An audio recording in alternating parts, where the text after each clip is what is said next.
Welcome to my channel. I am doctor Rajani Gopal.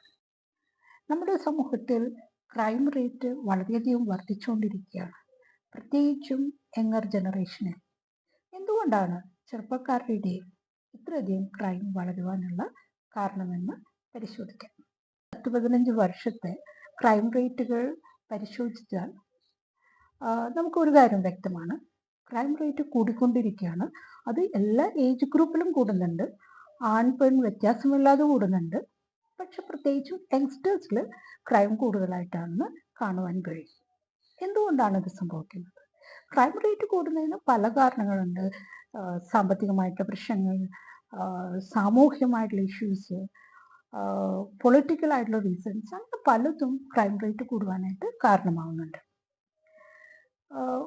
ഒരു കാര്യം, കേരളത്തിൻ്റെ കാര്യം നമ്മൾ ശ്രദ്ധിച്ചാൽ ക്രൈമിനെ നോർമലൈസ് ചെയ്യാനുള്ള ഒരു ടെൻഡൻസി അടുത്ത കാലത്ത് വർദ്ധിച്ചു വരുന്നതായിട്ട് കാണാം. ഞാനൊരു ചെറിയ ഉദാഹരണം പറയാം. വെർബലായിട്ട് പറയുന്ന കാര്യങ്ങൾ, ഇപ്പം തെറിവാക്കുകൾ. ഒരു 10-15 വർഷം മുമ്പ് ആളുകളൊന്നും അങ്ങനെ തെറിവാക്കുകൾ സാധാരണ സംസാരത്തിൽ കൊണ്ടുവരാറില്ല. അധികം ദേഷ്യമെല്ലാം വന്നു കഴിഞ്ഞാൽ പറയുന്ന വാക്കുകൾ മാത്രമാണ്. പക്ഷേ ഇന്ന് ആ തെറിവാക്കുകളെല്ലാം നോർമൽ സംഭാഷണത്തിന്റെ ഭാഗങ്ങളാണ്. വളരെ സാധാരണയായിട്ട് ഉപയോഗിക്കാവുന്ന പദങ്ങളായി മാറിക്കഴിഞ്ഞ ആ വാക്കുകളെല്ലാം.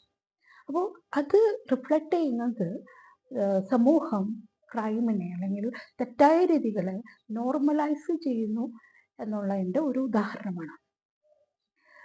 അത് തന്നെ ഇപ്പോൾ മൂവിയിലാണെങ്കിലും നമ്മളിപ്പോൾ മുമ്പുള്ള മൂവികളിലെല്ലാം നോക്കിയാൽ കാണാം, അത്രയധികം തെറിവാക്കുകളൊന്നും ആരും പറയുന്നില്ല. പക്ഷെ ഇപ്പോൾ ഉള്ള ന്യൂ ജനറേഷൻ മൂവീസ് നോക്കിയാൽ മനസ്സിലാവും, അത്രയധികം തെറിവാക്കുകളാണ് പറയുന്നത്.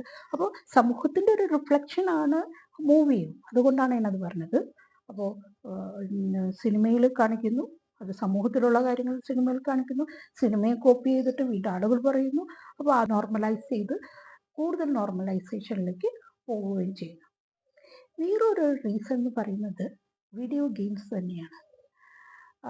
ഈ വീഡിയോ ഗെയിമിനെ കുറിച്ചിട്ട് ഒരുപാട്, അത് പുറത്തിറങ്ങിയ സമയത്ത് പബ്ജി പോലുള്ള ഇത് എന്താവും ഭാവിയിലേക്ക്, ഇതിലുള്ള ഭവിഷ്യത്ത് എന്താണ് എന്നുള്ളതിനെ കുറിച്ചിട്ട് ഒരുപാട് റിസർച്ചുകൾ നടത്തിയിട്ടുണ്ട്.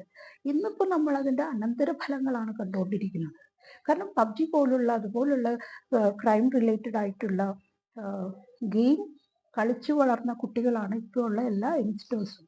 എത്ര ആളെ കൊല്ലുന്നു, എത്ര രക്തം ചിന്തുന്നു എന്നതിനനുസരിച്ച് അവർ ഗെയിം ജയിക്കുന്നു, പോയിന്റ്സ് കൂടുന്നു. അപ്പോൾ ഇത് തുടർച്ചയായി കണ്ടു കഴിയുമ്പോൾ കൊല്ലുക എന്ന് പറയുന്നത്, അല്ലെങ്കിൽ രക്തം കാണുക എന്ന് പറയുന്നതൊന്നും അത്ര വലിയൊരു സംഭവമായിട്ട് അവരുടെ മനസ്സിലേക്ക് വരുന്നില്ല. മാത്രമല്ല അത് എത്രമാത്രം ചെയ്യുന്നു അത്രയധികം മത്സരത്തിൽ ജയിക്കും എന്നുള്ളത് കൊണ്ട് അതിനുള്ള ഒരു ആവേശവും കൂടുതലായിട്ട് വരുന്നുണ്ട്. ഇത് ബ്രെയിനെ തന്നെ മാറ്റിമറിക്കുന്നുണ്ട്, ഈ ഒരു ആറ്റിറ്റ്യൂഡ്. അപ്പോൾ അത് ഇതുപോലുള്ള വയലന്റ് ഗെയിമുകളുടെ ഒരു ആഫ്റ്റർ എഫക്റ്റ് ആയിട്ട് തന്നെ റിസർച്ചുകൾ കാണിക്കുന്നുണ്ട്. ക്രൈം മൂവീസുകളോട് ഒരു പ്രത്യേക താല്പര്യം ഈ കുറച്ചു കാലങ്ങളായിട്ട് ഉണ്ട്. പല മൂവികളുടെയും കഥാതന്തു എന്ന് പറയുന്നത് ഒരു ക്രൈം നടത്തിയിട്ട് എങ്ങനെ അതിൻ്റെ തെളിവുകൾ തേച്ച് മായ്ച്ച് കളയണം, അല്ലെങ്കിൽ എങ്ങനെ അതിൽ നിന്ന് രക്ഷപ്പെടാൻ പറ്റും എന്നുള്ളൊരു കഥാതന്തുവിനെ ബേസ് ചെയ്തിട്ടാണ് പല മൂവീസും വരുന്നത്. ഫോർ എക്സാമ്പിൾ ദൃശ്യം വന്നതിന് ശേഷം ഒരുപാട് ക്രൈം, അതുപോലെ തന്നെയുള്ള ക്രൈമുകൾ നടന്നിട്ടുണ്ട്. അതുപോലെ തന്നെ അവരെന്തൊക്കെ അതിനകത്ത് ചെയ്തു, അതുപോലുള്ള പാറ്റേണുകളൊക്കെ തന്നെ ഈ ക്രൈം മറയ്ക്കാൻ വേണ്ടി ഉപയോഗിച്ചിട്ടുണ്ട്. ആനിമൽ, മാർക്കോ പോലുള്ള മൂവീസുകൾ സക്സസ് ആവുന്നതിൻ്റെ കാരണം, ഒന്ന്, അറിഞ്ഞോ അറിയാതെയോ ഈ തലമുറ വയലൻസിന് ഇഷ്ടപ്പെടുന്നവരാണ്. മൂവി കണ്ടിറങ്ങുന്ന എല്ലാവരും പോയിട്ട് ക്രൈം ചെയ്യണു, മറ്റുള്ളവർ കൊല്ലുന്നു എന്നല്ല ഞാൻ പറഞ്ഞത്. പക്ഷെ അതുപോലെ തന്നെ ക്രൈം ചെയ്യുന്ന ആളുകളുടെ പേഴ്സണാലിറ്റി എന്ന് പറയുന്നത് വ്യത്യസ്തമായിരിക്കും. ഇങ്ങനെയുള്ള ആളുകൾ ഇതുപോലെയുള്ള മൂവീസ് കാണുമ്പോൾ കൂടുതലായിട്ട് ഇൻഫ്ലുവൻസ് ചെയ്യപ്പെടാനായിട്ടുള്ള സാധ്യത കൂടുതലുമാണ്. പല ക്രിമിനൽ ആയിട്ടുള്ള ആളുകളുടെയും ജീവിതത്തിൽ നമ്മൾ പരിശോധിച്ച് നോക്കുമ്പോൾ പലരുടെയും കുടുംബ ബന്ധങ്ങൾ ശിഥിലമായിരിക്കും. ഒന്നിലെ അച്ഛനും അമ്മയും തമ്മിൽ വേർപിരിഞ്ഞവരായിരിക്കും. ഒരുപാട് ഫൈറ്റുകൾ നടക്കുന്ന കുടുംബത്തിൽ നിന്നുള്ളവരായിരിക്കും. നമ്മൾ ചെറുപ്പത്തിൽ കുട്ടികൾക്ക് മാർഗനിർദ്ദേശം നൽകുന്നത് പ്രധാനമായിട്ടും പേരൻസും ടീച്ചേഴ്സും എല്ലാമാണ്. തല്ലുകയും മടിക്കുകയും ഒക്കെ ചെയ്യുമായിരുന്നെങ്കിലൊക്കെ ഇന്ന് പേരൻസ് അങ്ങനെ ചെയ്യുന്നില്ല. കുട്ടികളെ അമിതമായിട്ട് സ്നേഹിക്കണം, ഫ്രണ്ട്സിനെ പോലെ കാണണം, അമിത നിയന്ത്രണങ്ങൾ ആവശ്യമില്ല, ആഗ്രഹിക്കുന്നതെല്ലാം വാങ്ങിച്ചു കൊടുക്കണം. അതാണ് യഥാർത്ഥ പേരന്റ് എന്നുള്ളൊരു ചിന്താഗതി നമ്മൾക്കിടയിൽ വളർന്നു വന്നിട്ടുണ്ട്. വേറൊരു കാര്യം കൂടിയിട്ട്, ഇപ്പോഴത്തെ തലമുറ വളരെയധികം ലോല മനസ്സുള്ളവരാണ്, സ്ട്രോങ് അല്ല. അപ്പോൾ എന്തെങ്കിലും ഒരു നിസ്സാര കാര്യത്തിന് മൊബൈൽ ഫോൺ കൊടുത്തില്ല, അല്ലെങ്കിൽ എന്തെങ്കിലും സാധനം വാങ്ങിച്ചു കൊടുത്തില്ല, നേരെ പോയി ആത്മഹത്യ ചെയ്യും. അപ്പോൾ പേരൻസിനും പേടിയാണ് ഇപ്പോൾ ചീത്ത പറഞ്ഞിട്ട് എന്തെങ്കിലും പ്രശ്നമാവൂ. അതുകൊണ്ട് അവർ പരമാവധി മിണ്ടാതിരിക്കുന്നൊരു രീതിയിലേക്കും വന്നു. വഴക്ക് പറയാൻ പാടില്ല, അല്ലെങ്കിൽ ഞാൻ കംപ്ലൈൻറ്റ് ചെയ്യും എന്നുള്ളൊരു ചിന്താഗതി കുട്ടികളുടെ ഇടയിലുണ്ട്. ഇത് തന്നെയാണ് ടീച്ചേഴ്സും നിശബ്ദരായി പോകാനുള്ള ഒരു കാരണം. മുമ്പ് വീട്ടിൽ പേരൻസ് സ്ട്രിക്റ്റ് ആണെങ്കിൽ അതുപോലെ തന്നെ ടീച്ചേഴ്സും സ്ട്രിക്റ്റ് ആയിരുന്നു. ഇപ്പോൾ ടീച്ചേഴ്സിനും പേടിയാണ്. കാര്യങ്ങളും ഒന്ന് സ്കോൾഡ് ചെയ്താൽ പേരൻസും കുട്ടികളും ഒക്കെ ടീച്ചേഴ്സിന് മുകളിൽ കേസ് കൊടുക്കും. അങ്ങനെ വരുമ്പോൾ ടീച്ചേഴ്സും ഒന്ന് വിഡ്രോ ചെയ്തു ഇപ്പോൾ. കാരണം അവർക്കും ജീവിക്കണമല്ലോ. അപ്പോൾ അതുകൊണ്ട് ഈ ഒരു കൺട്രോളിങ് ഇഫക്റ്റ്, സ്ട്രിക്ട്നെസ് അല്ലെങ്കിൽ ഒരു ഡിസിപ്ലിൻ എന്ന് പറയുന്നത് യങ്സ്റ്റേഴ്സിൻ്റെ ഇടയിൽ ഇല്ലാണ്ട് പോയി, അല്ലെങ്കിൽ അത് വളരെ കുറഞ്ഞു പോയി എന്ന് തന്നെ നമുക്ക് സമ്മതിക്കേണ്ടി വരും. അത് കാരണങ്ങൾ എന്തു തന്നെയാണെങ്കിലും ആ ഒരു ഇമ്പാക്റ്റ് വളരെ സ്ട്രോങ് ആയിട്ട് ക്രിമിനൽ ആക്ടിവിറ്റി ഇൻക്രീസ് ചെയ്യാനായിട്ടുള്ള ഒരു കാരണമായിട്ട് വരുന്നു.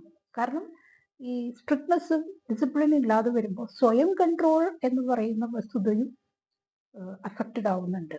അപ്പോൾ നമുക്ക് പല കാര്യങ്ങളും ചെയ്യാൻ ആഗ്രഹിച്ചാലും നമ്മൾ കൺട്രോൾ ചെയ്യും. കാരണം അത് ചെയ്തു കഴിഞ്ഞാൽ ഭവിഷ്യത്ത് വരും, ഇതാണ് അങ്ങനെയാണ് എന്നുള്ള കാരണം കൊണ്ട് പല കാര്യങ്ങളും ആളുകൾ കൺട്രോൾ ചെയ്യുന്നത് അനന്തരഫലങ്ങൾ ആലോചിച്ചിട്ടാണ്.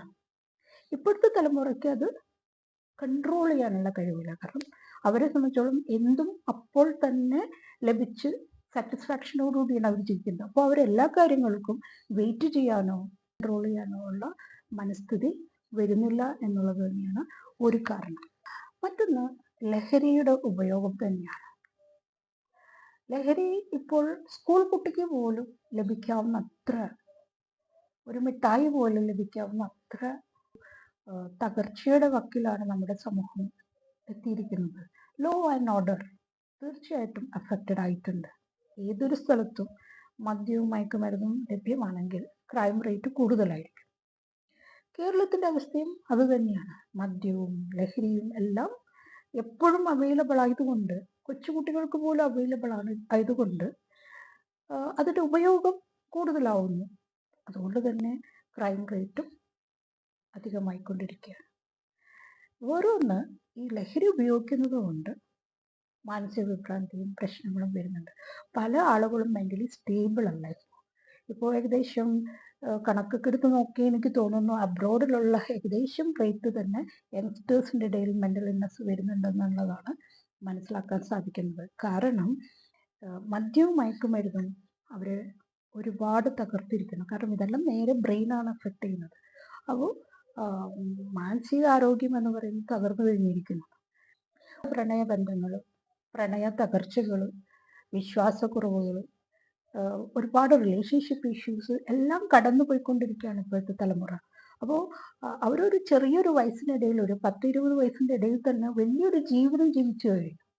അപ്പം ആ ഒരു ഫ്രജൈലായിട്ടുള്ളൊരു ബേസിൽ മെൻ്റൽ ഇൽനെസ് കൂടുവാനുള്ള സാധ്യത വളരെ കൂടുതലാണ്. അതുപോലെ തന്നെ മയക്കുമരുന്ന്, ഇതുപോലുള്ള മെൻ്റൽ ഇൽനെസ്സിൽ നിന്നൊക്കെ റിക്കവർ ചെയ്യാൻ വേണ്ടി, അല്ലെങ്കിൽ പ്രയാസങ്ങളിൽ നിന്ന് കോപ്പ് ചെയ്യാൻ വേണ്ടിയിട്ട് മദ്യവും മയക്കുമരുന്നും ഉപയോഗിക്കുന്ന ആൾക്കാരുമുണ്ട്.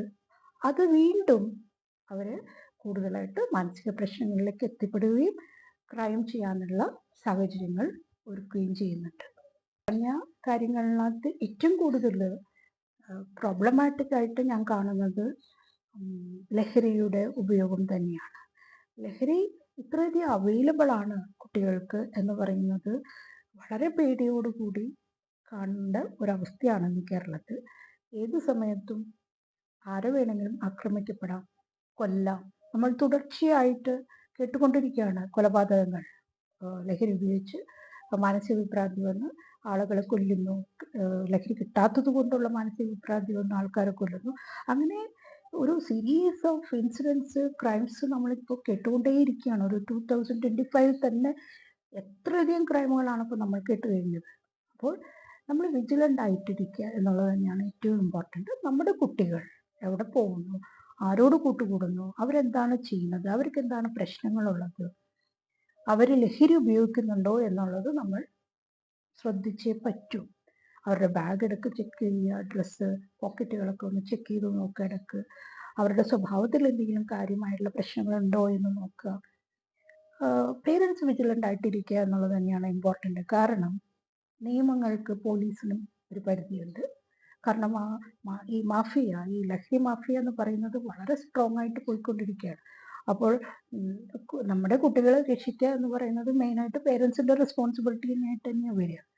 അപ്പോൾ എനിക്കിതാണ് പറയാനുള്ളത് കേരളത്തിലെ പേരൻസിനോട്. നിയമ സംവിധാനങ്ങളെല്ലാം അതിൻ്റെ വഴിക്ക് പോകട്ടെ, പക്ഷേ നിങ്ങളുടെ കുട്ടികളെ രക്ഷിക്കേണ്ട റെസ്പോൺസിബിലിറ്റി പ്രധാനമായിട്ടും നിങ്ങൾക്ക് തന്നെയാണ്. നിങ്ങൾ വിജിലൻ്റ് ആയിരിക്കുക. ഡ്രഗ്സ് ഉപയോഗിക്കാത്ത കുട്ടികൾ വളരെ കുറഞ്ഞു വരുന്ന ഒരു കാലഘട്ടത്തിലാണ് നമ്മൾ ജീവിക്കുന്നത്. അപ്പോൾ നമ്മൾ മുൻപ് എൻജോയ് ചെയ്ത സേഫ്റ്റിയും സന്തോഷവും സാമ്പത്തിക ഭദ്രതയും ഒന്നും ഇനി മുന്നോട്ട് നമുക്ക് പ്രതീക്ഷിക്കാൻ പറ്റില്ല. ഭീകരമായിട്ടുള്ളൊരവസ്ഥയിലേക്കാണ് നമ്മൾ പോകുന്നത്. അച്ഛനമ്മമാരാരെന്നറിയാതെ, പെങ്ങന്മാരാരാന്നറിയാതെ ഒരു ഏത് ക്രൈമിനും വില്ലിങ് ആയിട്ട് അങ്ങനത്തെ ഒരു മാനസിക വിഭ്രാന്തി ബാധിച്ച ഒരു ജനറേഷനാണ് ഇനി നമ്മൾ ഫേസ് ചെയ്യാൻ പോകുന്നത്. അത് എക്സാജറേറ്റ് ചെയ്ത് പറയുന്നതല്ല, that is the truth. Parents vigilant ആവുക, സ്വന്തം കുട്ടിയെ രക്ഷിക്കാനുള്ള മാർഗങ്ങൾ ശ്രദ്ധിക്കുക, സുരക്ഷിതമാക്കാനുള്ള, ലഹരിയിൽ നിന്നും മാറ്റിയെടുക്കാനുള്ള മാർഗങ്ങൾ ശ്രദ്ധിക്കുക. സൂപ്പറായിട്ട് ഇതിനെക്കുറിച്ചുള്ള നിങ്ങളുടെ അഭിപ്രായങ്ങൾ എൻ്റെ കമൻറ്റ്സ് ബോക്സിൽ വരിക. ഡെഫിനറ്റായിട്ടും ഇത് വളരെ വലിയൊരു ചർച്ച ചെയ്യപ്പെടേണ്ട കാര്യമാണ്. പലരും ഓപ്പണായിട്ട് പറയുന്നില്ല എങ്കിലും ഇതാണ് ഈ റിയാലിറ്റി. ഇപ്പോൾ നമ്മൾ ശ്രദ്ധിച്ചില്ലെങ്കിൽ ഈ ഒരു ജനറേഷൻ തേഞ്ഞു മാഞ്ഞു പോകും. മാനസിക വിഭ്രാന്തിയായിട്ടുള്ള, മുമ്പ് സ്വാമി വിവേകാനന്ദൻ പറഞ്ഞതുപോലെ കേരളം ഒരു ഭ്രാന്താലയമാണ് എന്ന് പറഞ്ഞതുപോലെ നമ്മൾക്ക് ഭ്രാന്താലയം തന്നെ കാണേണ്ടതായിട്ട് വരും. കാരണം ലഹരിക്ക് അടിമപ്പെട്ട് അവസാനം വരുന്നത് മാനസിക വിഭ്രാന്തി തന്നെയാണ്. അപ്പോൾ നമ്മുടെ ഭൂരിഭാഗം യങ്ങർ ജനറേഷനും മാനസിക വിഭ്രാന്തി വന്ന് മരിക്കേണ്ട ഒരവസ്ഥ, അല്ലെങ്കിൽ സമൂഹത്തെ അസ്ഥിരപ്പെടുത്തുന്നൊരവസ്ഥ, അത് കേരളം നമ്പർ 1 സ്റ്റേറ്റാന്ന് പറഞ്ഞുകൊണ്ടിരുന്നതുകൊണ്ട് വലിയ കാര്യമൊന്നുമില്ല. റിയാലിറ്റി നമ്മൾ ഫേസ് ചെയ്തേ പറ്റൂ. അതുകൊണ്ട് എന്ത് ചെയ്യാൻ കഴിയും, സാധാരണ ജനങ്ങൾക്ക് എന്ത് ചെയ്യാൻ കഴിയും, പേരൻസിന് എന്ത് ചെയ്യാൻ കഴിയും, കൂട്ടായിട്ടുള്ള കാര്യങ്ങളിലേക്ക് ഒരു ചർച്ച ഞാൻ ആഗ്രഹിക്കുന്നു. അതിന് തുടക്കമാവട്ടെ. നിങ്ങളുടെ അഭിപ്രായങ്ങൾ കമൻറ്റ് ബോക്സിൽ രേഖപ്പെടുത്തുക. നന്ദി. അടുത്ത വീഡിയോയിൽ വീണ്ടും കാണുന്നത് വരെ ബൈ. Take care.